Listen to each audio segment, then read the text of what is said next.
Alléluia. Tu vas bien te mettre debout.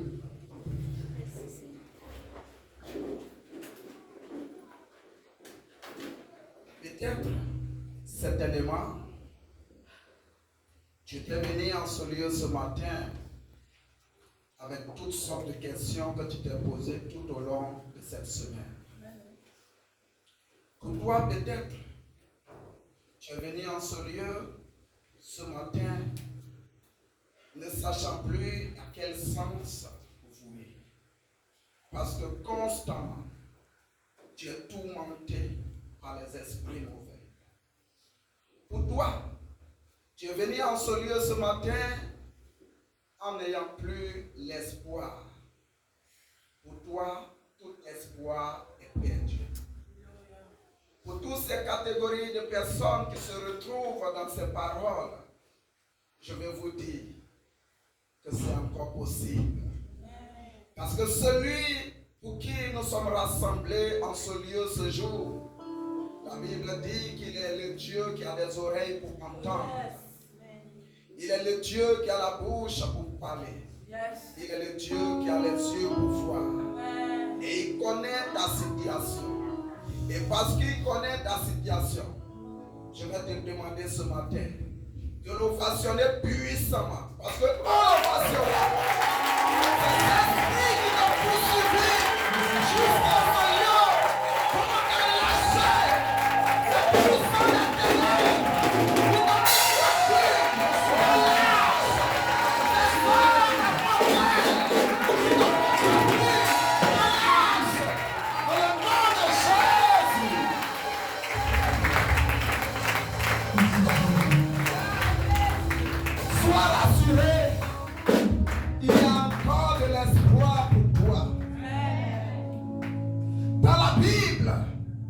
plusieurs personnes comme toi avaient perdu l'espoir. Mais lorsqu'ils ont rencontré Jésus-Christ de Nazareth, il a fait renaître l'espoir dans leur vie. L'espoir te dit qu'il y a de l'espoir pour toi. Ne perds pas l'espoir. Et regarde à Jésus-Christ de Nazareth.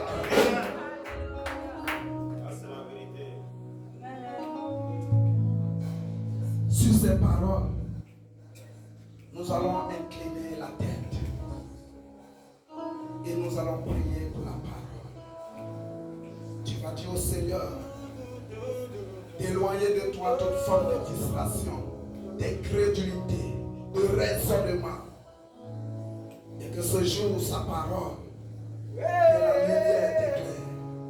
Élève la voix et prie le Seigneur.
qu'il y a un temps pour toutes choses. La parole de Dieu est la nourriture de notre âme. Le Seigneur a dit que l'homme ne se nourrira pas seulement que de pain, mais de toute parole qui sortira de la bouche de son Dieu. Et ce jour, Dieu, par son canal que je suis, va se servir encore de moi pour nous communiquer sa pensée pour nous en ce jour. Et je suis sûr que ce qu'il a prévu pour nous en ce jour va aider nos âmes. Amen. Sans plus tarder, le thème de ce jour et que nous allons traiter pendant un bon moment, c'est les signes de l'avènement du Seigneur. C'est des choses dont on parle peu aujourd'hui dans nos églises. Il y aura deux thèmes. Ce premier thème, lorsque nous allons finir de traiter cela, nous allons traiter le deuxième thème, pas aujourd'hui, mais les mois à venir, qui va dans le même sens. Et le deuxième thème sera les signes de la fin des temps. Les deux thèmes ne sont pas les mêmes. Et nous allons voir la différence pendant que nous allons évoluer. Sans plus tarder, nous allons prendre la parole de Dieu. Dans le livre de Matthieu, en son chapitre 24, la lecture est longue, donc vous pouvez laisser assis. Verset 1 à 51. Soyons attentifs parce qu'on n'aura pas assez de temps pour que je puisse intervenir suffisamment sur ce texte. Donc écoutons attentivement. Oui, frère. Je lis la parole de Dieu. Vas-y. Matthieu chapitre 24, à partir du verset 1. Oui. La Bible dit ceci. Oui. Comme Jésus s'en alla au sortir du temple, Oui. ses disciples s'approchèrent pour lui en faire remarquer les constructions. Oui. Mais il a dit, voyez-vous tout cela?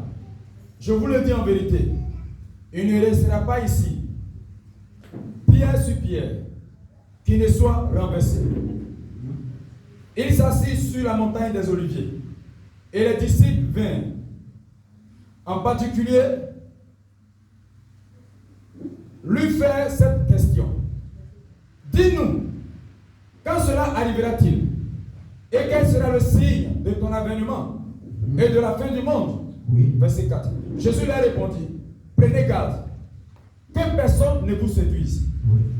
Car plusieurs viendront sous mon nom, disant, c'est moi qui suis le Christ.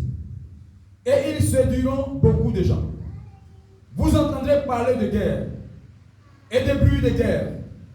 Gardez-vous d'être troublés, car il faut que ces choses arrivent.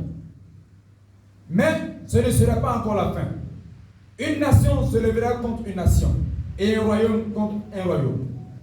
Et il y aura en divers lieux des famines et des tremblements de terre. Verset 8. Tout cela ne sera que le commencement des douleurs. Alors, on vous livrera au tourment, et l'on vous fera mourir. Et vous serez haïs de toutes les nations à cause de mon nom. Alors, aussi plusieurs succomberont, et ils se trahiront, se haïront les uns les autres. Plusieurs faux prophètes s'élèveront, et ils séduiront beaucoup de gens. Et parce que l'iniquité se sera accrue, l'amour du plus grand nombre se refroidira. Verset 13. Mais celui qui persévérera jusqu'à la fin sera sauvé. Amen.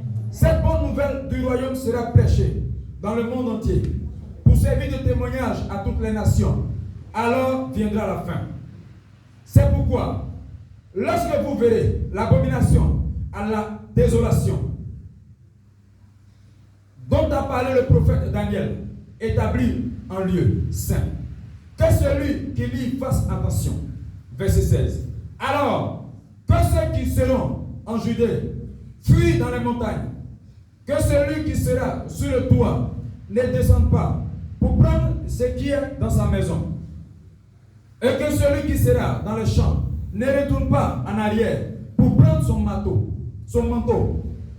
Malheur aux femmes qui seront enceintes et à celles qui allaiteront en ces jours-là. Priez pour que votre fuite n'arrive pas en hiver, ni jour de sabbat. Car alors la détresse sera si grande qu'il n'y en a point eu de pareil depuis le commencement du monde jusqu'à présent, et qu'il n'en aura jamais. Verset 22. Et si ces jours n'étaient abrégés, personne ne serait sauvé. Mais à cause des élus, ces jours seront abrégés. Si quelqu'un vous dit alors, le Christ est ici, ou il est là, ne le croyez pas, car il se lèvera de faux Christ et de faux prophètes. Ils feront de grands prodiges et des miracles, au point de séduire qu'il était possible, même les élus. Verset 25. Voici, je vous l'ai annoncé d'avance. Si donc on vous dit, voici, il est dans le désert, n'y allez pas. Voici, il est dans les chambres, ne le croyez pas. Car, comme l'éclair part de l'Orient et se monte jusqu'en Occident, ainsi sera l'avènement du Fils de l'homme. En quelques lieux, que soit le cadavre, là s'assembleront les aigles. Amen. Amen. Gloire à Dieu. Amen. Je vous suis à partir du verset 29. Verset 29. Je vous suis. D'accord. Aussitôt, après ces jours, donnez-moi un micro.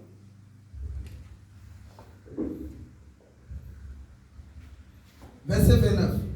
Aussitôt, après ces jours de détresse, le soleil s'obscurcira.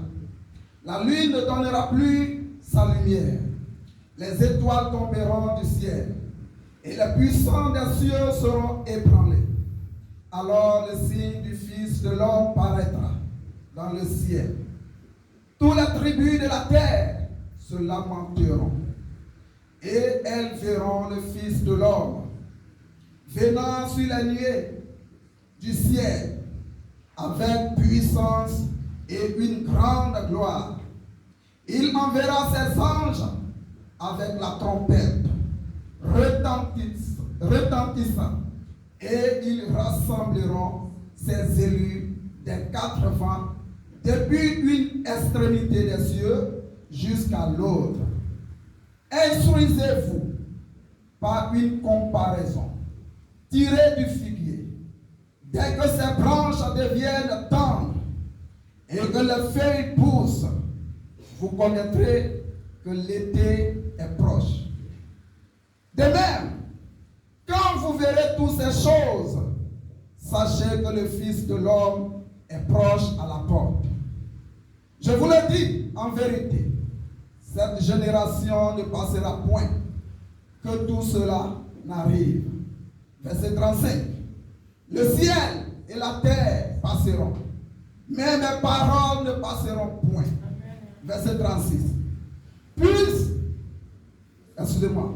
ce qui est du jour et de l'heure, personne ne le sait. Ni les anges des cieux, ni le Fils, mais le Père. Ce qui arriva du temps de Noé arrivera de même à l'avènement du Fils de l'homme. Car dans les jours qui précédaient le déluge, les hommes mangeaient et buvaient, se mariaient et mariaient leurs enfants, jusqu'au jour où Noé entra dans l'arche, et il ne se doutait de rien.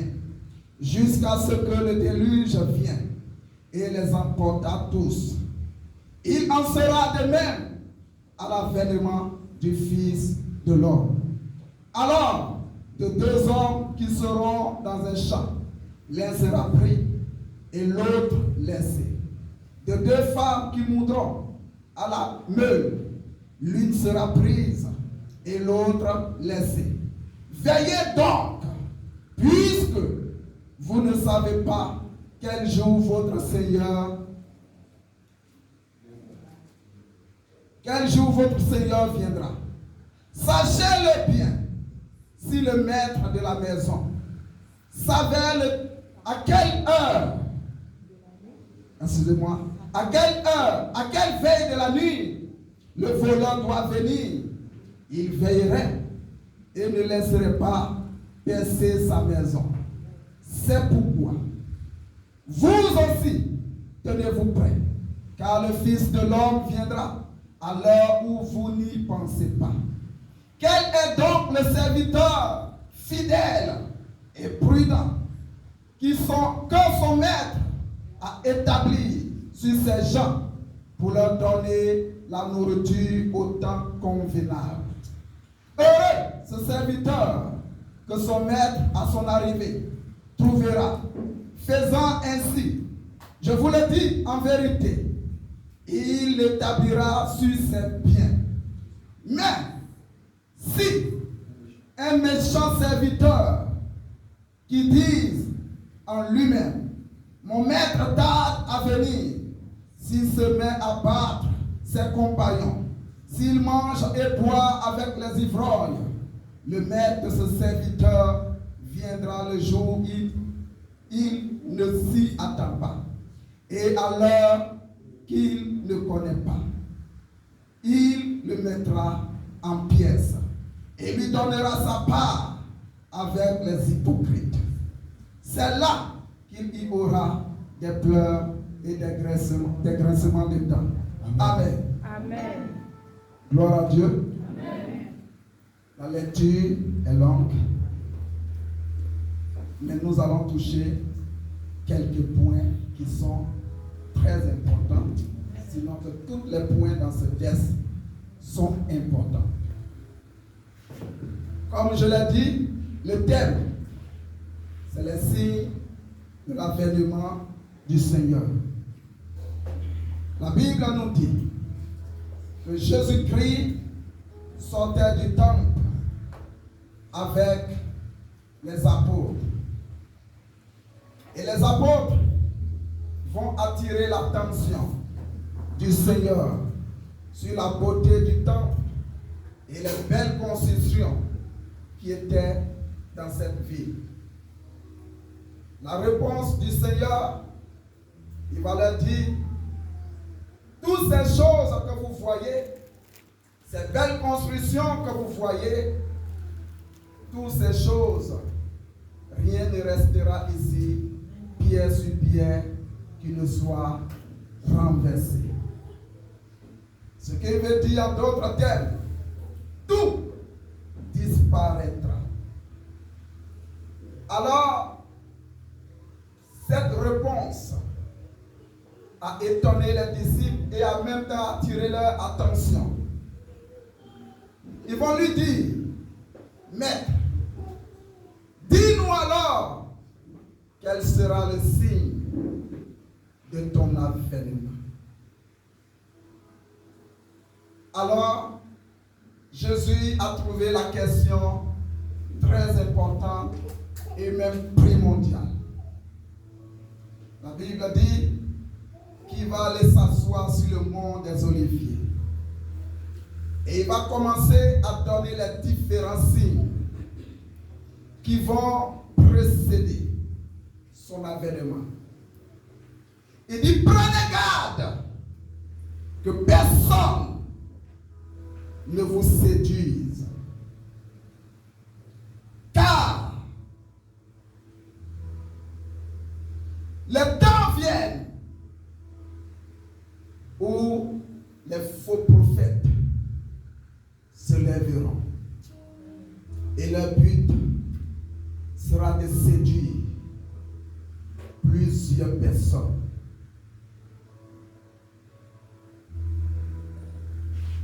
Bien-aimés,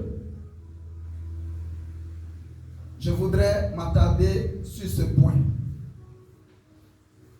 C'est ce à quoi aujourd'hui l'Église dans son ensemble est confrontée.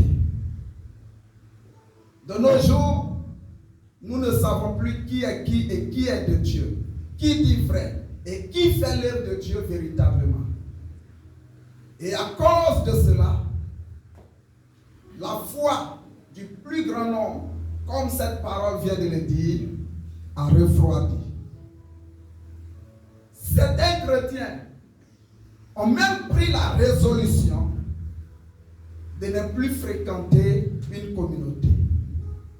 Puisque on ne sait pas qui est de Dieu et qui fait véritablement l'œuvre de Dieu. Alors pour eux, la bonne solution, c'est de laisser à la maison. En même temps, je m'adresse à ces personnes. Tu peux balancer la vidéo après. C'est une erreur. Parce que si tu penses que tu es chrétien et que tu as connaissance de la parole de Dieu, tu ne serais pas aujourd'hui à la maison en train de dire qu'il y a tellement de faux pasteurs et de faux prophètes que je préfère ne pas aller à l'église.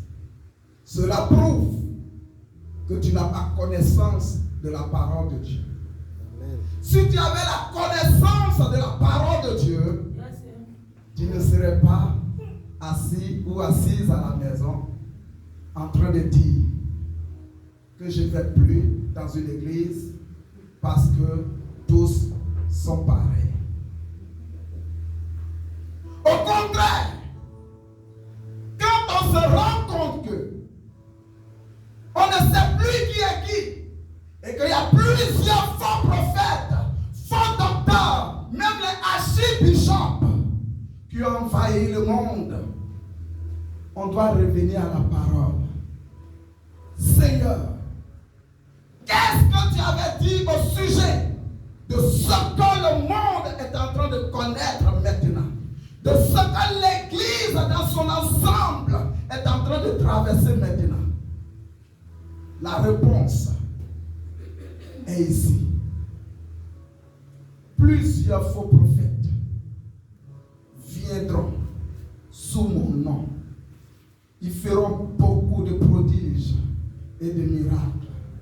S'il était possible, même égarer les élus de Dieu. Et c'est à ça que l'Église est confrontée aujourd'hui. C'est à ça que les chrétiens sont confrontés aujourd'hui. Et la foi du plus grand nombre a refroidi. Bien-aimés, nous voyons la parole de Dieu s'accomplir sous nos yeux. D'autres même se lèvent et ils disent, c'est dans cette histoire de l'œuvre de Dieu qu'il y a l'argent maintenant. Donc, ils s'autoproclament prophètes.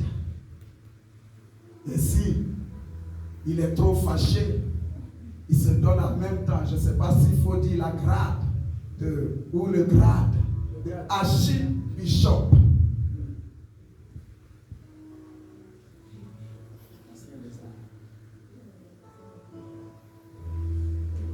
Et ils font beaucoup de prodiges. Et le peuple de Dieu ne prend pas garde. Et aujourd'hui, pour inviter quelqu'un à l'église, on lui dit, ma soeur, viens, mon pasteur là. Si tu mets pied là-bas, il va t'expliquer ta vie et même la vie de tes aïeux. Mon frère, viens. Ta situation là, quand mon pasteur va te voir, tu auras la solution à ta situation. Même la manière même d'évangéliser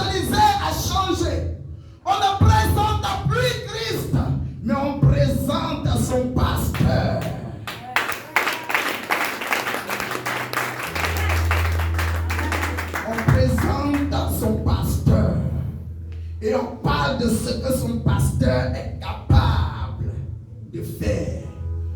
Christ n'est plus capable, mais c'est le pasteur qui est capable. Pitié. Il va te rencontrer ta vie. Et même ce que tu traverses. Et même, certains même quand tu es en face d'eux, ils te laissent là. Et puis ça va visiter ton village, ta chambre. Des voleurs spirituels. Yes. Et des voleurs d'étoiles.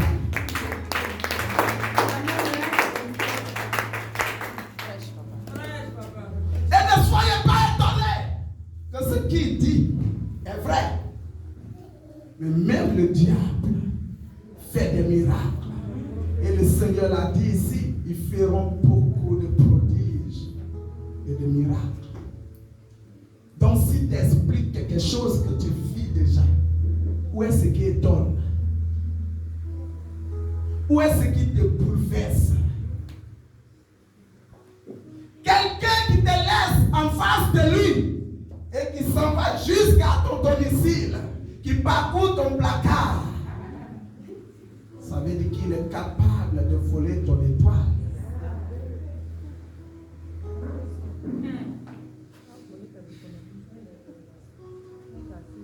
Frères et sœurs, les temps sont mauvais et la parole de Dieu est en train de s'accomplir sous nos yeux et personne ne réalise. On en parle, mais on ne prend pas garde. Ça murmure, mais personne ne prend garde.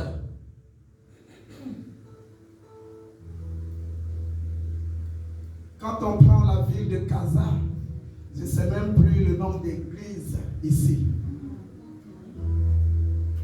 Mais regardons la vie, même des fidèles et des hommes de Dieu eux-mêmes. Rien n'a changé. Des loups qui ont pris la peau de l'agneau.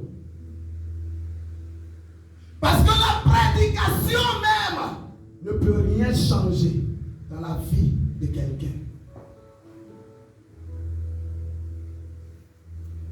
Je répondais hier à ce frère qui est là. Et je lui ai dit aujourd'hui, sois attentif. Il y a un certain Jésus qui est encore sorti en Côte d'Ivoire. Et lui, il est en train de parler avec ce Jésus. Et leur conversation, il m'a envoyé hier. Je lui ai dit, frère, écoute-moi. Il y a un phénomène qui est aujourd'hui dans nos églises que tous les hommes de Dieu ont adopté. Aujourd'hui, on ne prêche plus aux brebis. Comment faire pour avoir la vie sauve? Ce n'est plus là le message. On ne parle plus de ça. Comment faire pour que, après mon passage sur cette terre des hommes, que mon âme ne soit pas perdue? On ne parle plus de ça dans nos églises. Mais regardez les sujets qu'ils abordent. Un homme peut avoir plusieurs femmes. Ça ne fait rien. La femme ne doit pas prêcher. Non, si un homme meurt sur une prostituée, en tant que chrétien, il ira au paradis. Des messages et des choses qui servent à satisfaire notre chair. Ce sont ces messages-là que les gens prêchent. J'ai dit au frère, le message que je vais t'envoyer, il faut transférer ça à ce Jésus. Dis-lui que moi plus, je cherche à sauver mon âme et à faire en sorte que l'âme de tous ceux que Dieu me confierait soit sauvée. Donc je ne prêche pas de prédications qui vont plutôt satisfaire la chair, mais des prédications qui vont servir une âme à prendre conscience et à sorte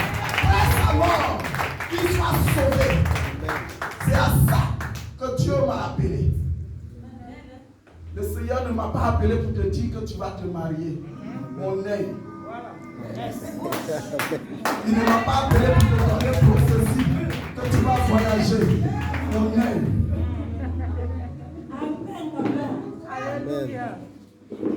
On oublie que ça, c'est déjà des acquis que le Seigneur nous a donnés. Mais on fait de ça une prédication.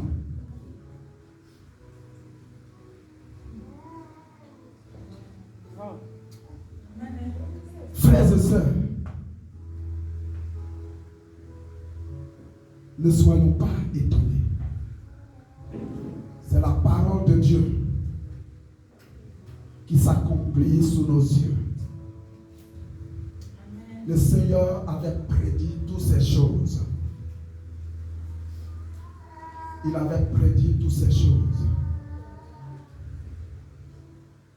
Et ces choses, c'est ce que nous sommes en train de vivre. Sachant que notre Seigneur est à la porte. Il dit qu'il y aura des guerres et des bruits de guerre. C'est ce à quoi nous assistons aujourd'hui. Les gens sont capables de mettre des dizaines de milliards dans l'armement pour faire la guerre.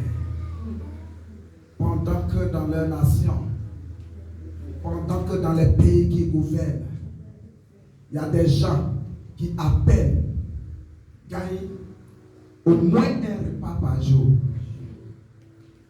Ils ne se soucient plus de la condition de vie de leur peuple.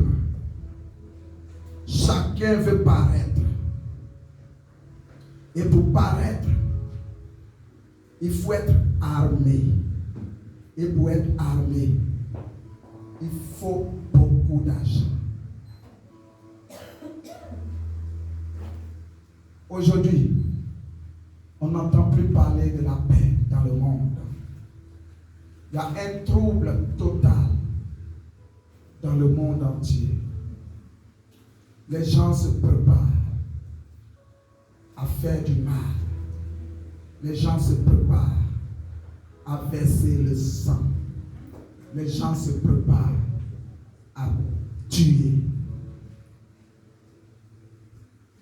Toutes ces choses auxquelles nous assistons sont l'accomplissement des prophéties bibliques. Et il va loin en disant: lorsque vous ferez l'abomination de la désolation dont a parlé le prophète Daniel, s'établit dans le lieu saint, sachez que le temps est proche.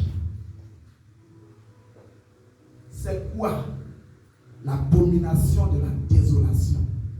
C'est un certain niveau du péché qu'on ne peut même pas trouver dans l'église de Dieu. C'est ce que nous trouvons aujourd'hui dans la maison de Dieu. Même il y a des hommes de Dieu homosexuels. Il n'y a plus de différence aujourd'hui entre le chrétien et le païen. Nous sommes tous confondus.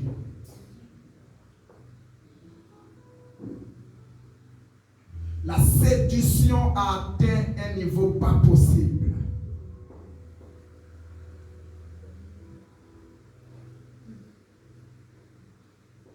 Bien-aimés, revenons à Christ.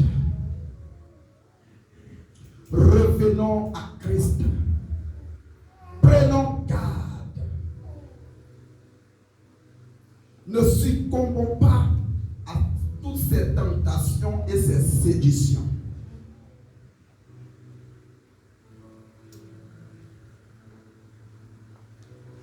Je vais te répondre. Toi qui te poses la question de savoir qu'est-ce qui prouve que toi qui nous parles, tu es aussi dans la vérité. Je vais te répondre. J'ai préparé un verset pour toi.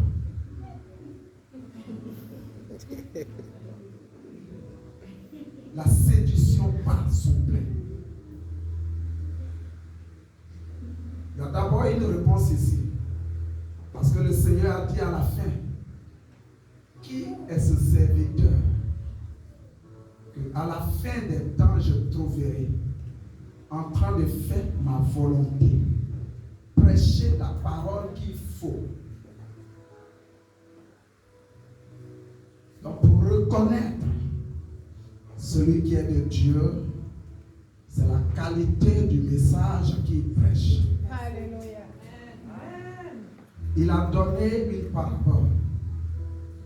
Il dit, quand vous les hommes, je vous ai donné tellement la sagesse et le discernement, de sorte que,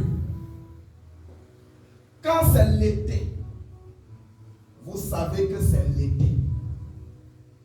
Quand c'est le plein temps, vous êtes capable de discerner et de dire que c'est le plein temps.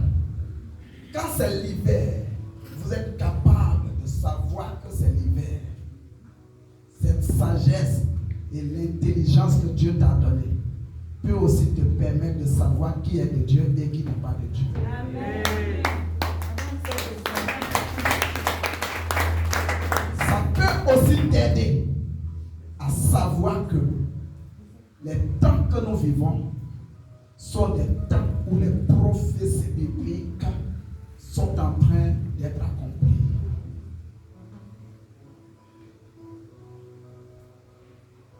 Et alors, si les prophéties bibliques sont en train d'être accomplies, les hommes de Dieu ont pour devoir de préparer le peuple de Dieu à l'enlèvement. Les hommes de Dieu ont pour devoir de prêcher les messages de repentance. Les hommes de Dieu ont pour devoir de dire au peuple de Dieu, dépouillez-vous. Parce que le Seigneur ne viendra pas prendre une église sale, mais il viendra chercher une église sans tache et ni ride.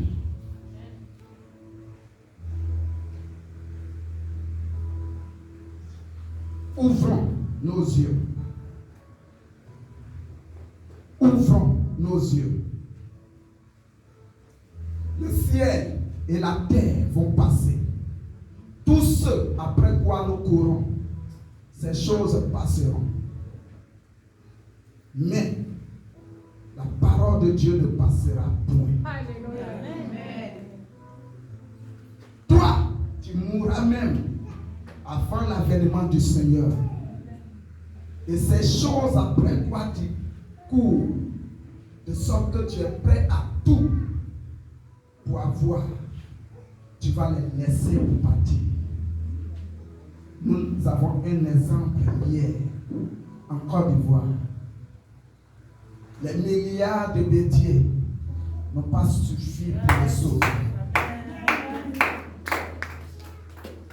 Tout ce qu'il a comme bien matériel, le pouvoir qu'il avait en Côte d'Ivoire, ces choses n'ont pas suffi pour le sauver.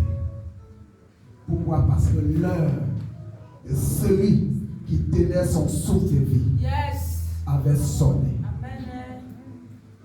Il comptait sur ces milliards pour le sauver. Mais il n'a pas eu le temps, hélas. Le temps que l'hélico va atterrir à Abidjan, c'était déjà tard. C'est Dieu qui fait ça. Cherchons-le. Lavons nos robes. Après ton nom. Cherchons Jésus-Christ de tout notre cœur, de toute notre âme. Arrêtons de faire les publicités des hommes de Dieu. Arrêtons de courir après toute foi et toute doctrine. Arrêtons. S'il y a une personne derrière qui nous devons courir, c'est Jésus-Christ de Nazareth.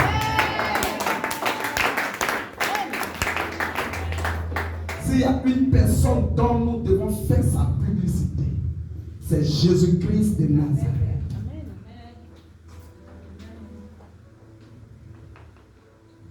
Notre maman, maman Espérance,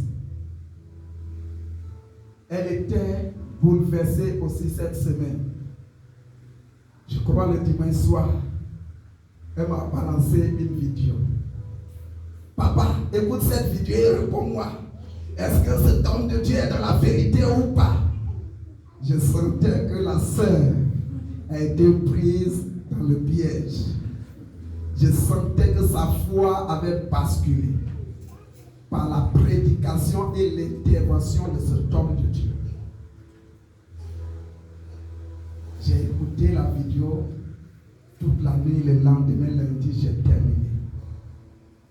Je lui ai dit, maman, je suis en train de préparer un enseignement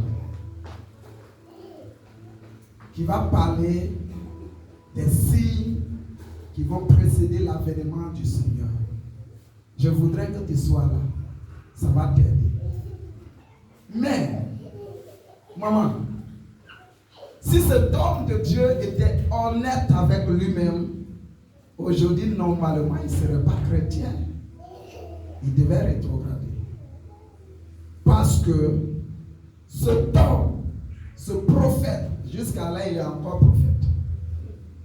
Ce prophète dit que, après toutes les richesses dans la Bible et en dehors de la Bible, il est aujourd'hui capable d'affirmer que la Bible n'est pas la parole de Dieu.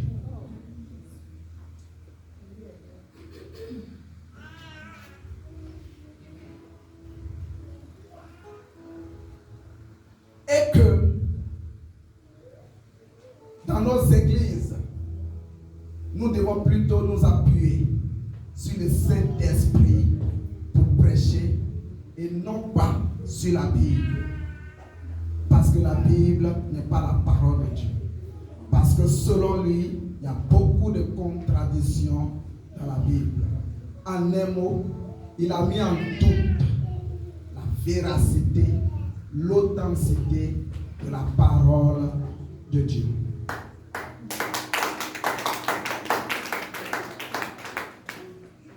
Chose bizarre, dans son intervention, il dit encore que la Bible a servi à nous montrer Christ.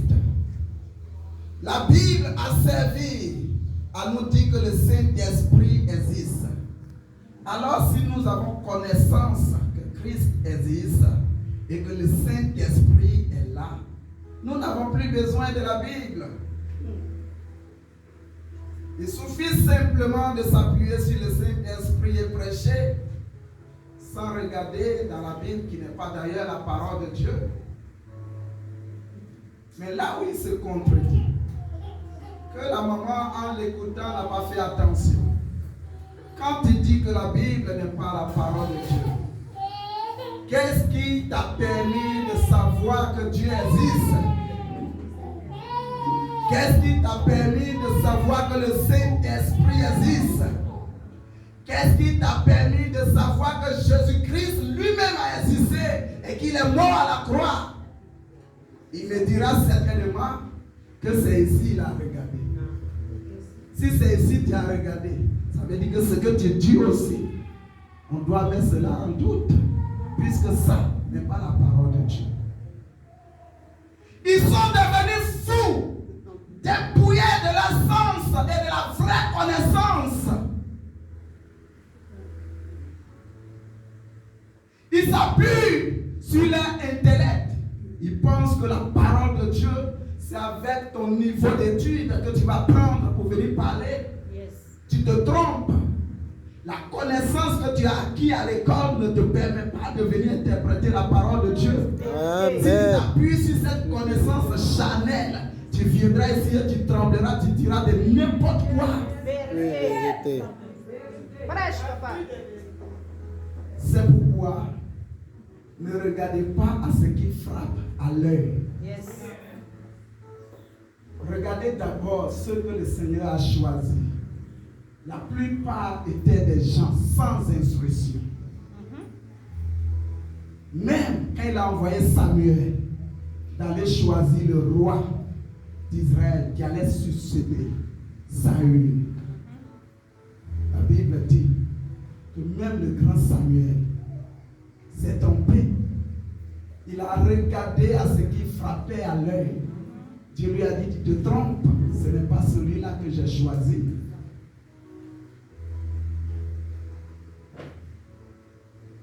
Votre problème, vous voulez des gens avec des costumes, des cravates pas possibles, avec une barbe qui peut quitter ici jusqu'à toucher le sol, avec un chapeau mystérieux, et qui viendra. Ma soeur, façon tu es assise. Dieu connaît ton problème. Viens me faire une offrande et tu verras que ta situation va changer. Ainsi parle le Seigneur. Et puisque c'est facile aujourd'hui de se jouer des femmes, elles tremblent, papa. Je n'ai pas suffisamment d'argent aujourd'hui, mais je te promets mon salaire du mois prochain.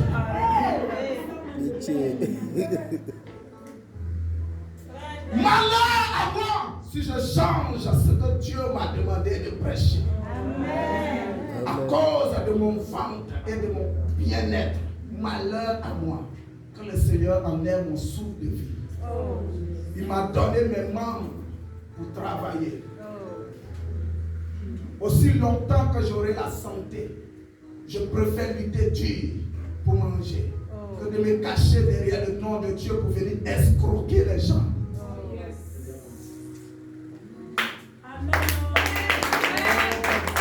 Et ce que tu auras, tu iras où avec ça? Vanité de vanité.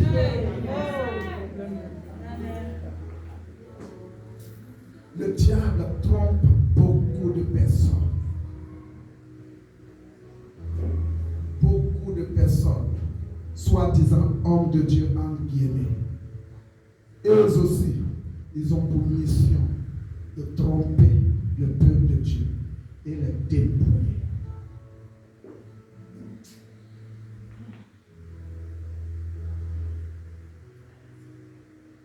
Faisons attention, bien-aimés. Pour finir, je vais répondre à ta question. Qu'est-ce qui prouve que moi-même je suis de Dieu? On ne sait jamais, puisque chacun fait ce qu'il veut. On ne sait jamais. Le petit bonhomme là, il est venu avec une autre stratégie. Il cherche d'abord à nous convaincre. Et quand on sera convaincu maintenant, c'est un autre message qui va suivre. Le jour où tu entends un autre message de ma bouche, contraire à un message qui va t'amener à prendre conscience et à changer, sors d'ici. Ou si tu m'entends donner un message de prospérité, prépare-toi. C'est que c'est Dieu qui a mis cela dans ma bouche. Et quand je vais prêcher, tu auras les signes que c'est Dieu.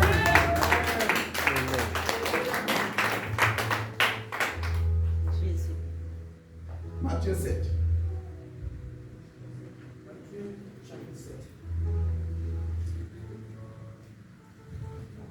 Verset 15 à 20. Je vais nous aider avec ce texte. Parce que ce à quoi on assiste dans Matthieu 24 trouble. Ça fait qu'on peut se poser beaucoup de questions. Ça fait qu'on peut chercher à savoir dans tout ce tohu-bohi là, qui est vraiment de Dieu, Seigneur?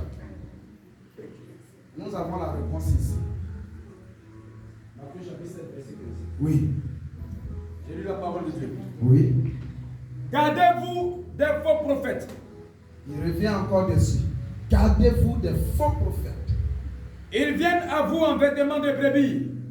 Ils prennent l'apparence des hommes de Dieu, des gens saints, pour venir vers vous. Mais au-dedans, ce sont des loups ravisseurs.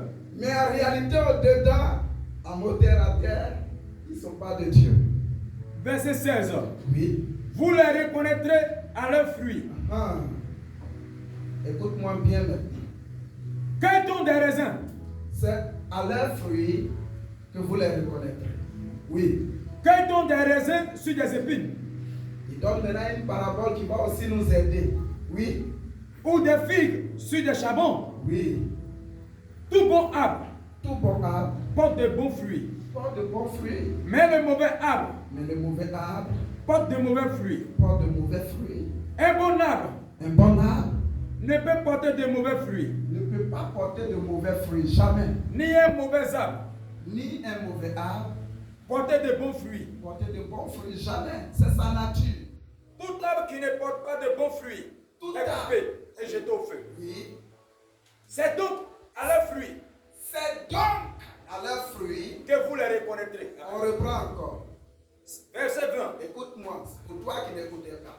C'est donc à leurs fruits C'est donc à leurs fruits que vous les reconnaîtrez. que vous les reconnaîtrez. Amen. Gloire à Dieu. Donc aujourd'hui, les faux prophètes, c'est des gens qui prennent l'apparence des saints. Et ils viennent vers le troupeau de Dieu pour les tromper. Mais si le troupeau de Dieu prête attention, s'ils sont réellement à la recherche de Dieu, ils finiront par savoir que l'homme qui est en masse là, c'est bleu qui est dedans. C'est bleu Narcisse qui est en masse là. Et puis, il s'est habillé avec raffia, tout ça, pour nous séduire. Je parle en terre pour nous permettre de comprendre. Est-ce que dans nos villages, qui a déjà vu masse? Est-ce qu'il est arrivé souvent de chercher à savoir qui est dedans? Souvent, ça peut être ton propre père qui est dedans. Il a changé d'aspect, d'apparence. Et souvent, ça nous faisait peur au village là-bas. On le criait. Non, c'est Mas qui est là. On rentre. Oh, c'est ton propre papa. C'est ce que ces faux prophètes-là font aujourd'hui. C'est des loups ravisseurs qui prennent l'apparence de l'agneau pour venir séduire le maximum de personnes et les égarer. Est-ce que un manguier qui produit des citrons, c'est ce que le Seigneur dit ici, impossible. Est-ce que un citronnier peut produire des mangues? Jamais. Ce qui veut dire, tu peux te cacher, tu peux faire semblant de te faire passer de celui qui est de Dieu. Mais le temps nous donnera raison. Et si le peuple de Dieu prête attention, on saura qui tu es. On va te démasquer et on verra qui est derrière ce que tu fais. Si c'est de Dieu ou si c'est du diable.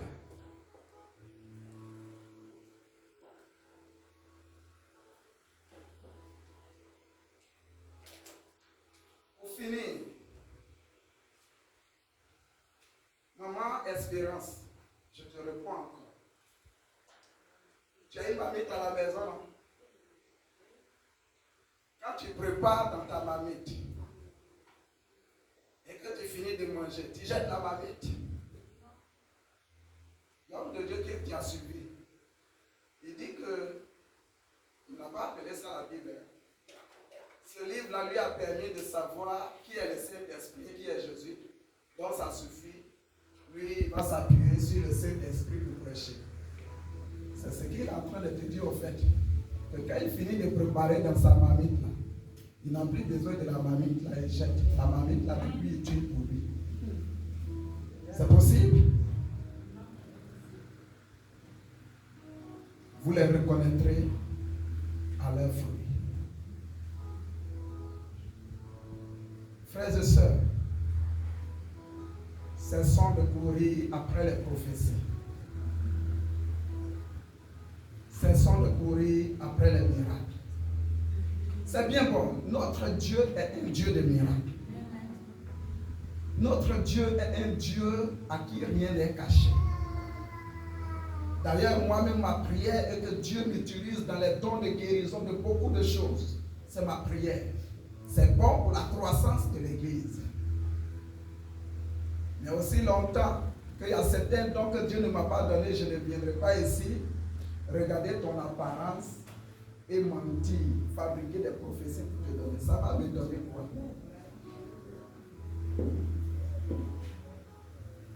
Arrêtons de courir d'église en église. Cherchons Dieu. Parce que notre Seigneur est à la porte. Tout ce qui est prédit ici, nous voyons son accomplissement. Il n'y a plus l'amour véritable de Christ aujourd'hui. Les guerres et les bruits de guerre, nous entendons. Et nous allons encore assister à ça. Les faux prophètes, on en a vu assez. Et on verra encore d'autres. Les faux Christ, notre frère a eu poli. Après notre conversation hier, je pense qu'il a bloqué. On a même un faux Christ parlé. Encore du coup. Il y en a au Ghana. Finalement, il y a beaucoup de Jésus. Il avait prédit ici. Il dit que des faux Christ s'élèveront. Mais quand on vous dira qu'il est là, n'allez pas. Ce qui veut dire, soyons sur nos gardes et faisons attention. Regardons à Christ. Et si nous allons quelque part dans une communauté, ayons le discernement. Ne regardons pas d'abord les miracles. Parce que tout ce qui brille n'est pas de l'or. Regardons plutôt. Ayons le discernement de chercher à savoir si le Seigneur Jésus-Christ est dans ce lieu où tu es parti prier. Si oui, demeure là. Sinon, mon frère, ma soeur, prends des clics et claques et sors de là. Parce que ce de quoi nous parlons, il s'agit de la vie éternelle. On peut tout te voler. Mais le salut ne permet à personne de te voler cela. Que Dieu nous bénisse.